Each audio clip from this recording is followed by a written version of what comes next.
না, এটা হোন্ডার programme.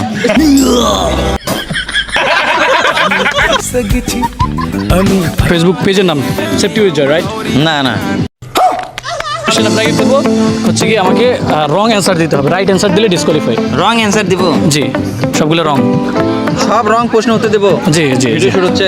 G, already on আছে। ঠিক আছে, রেডি। জি ভাইয়া, আমরা সর্বপ্রথম জানতে চাইবো আপনার ফেসবুক পেজের নাম সেফটি উইজার, রাইট? না না, না তাহলে কি? না, সেফটি জয়েন্ট তো না, আমার পেজের নাম না। আচ্ছা আচ্ছা, বুঝতে পারছি। আচ্ছা, এটা নিশ্চয়ই হচ্ছে ইয়ামার প্রোগ্রাম। না, এটা হোন্ডার প্রোগ্রাম। আমি পয়সা গেছি, আমি পয়সা গেছি মাই কাছি পাই।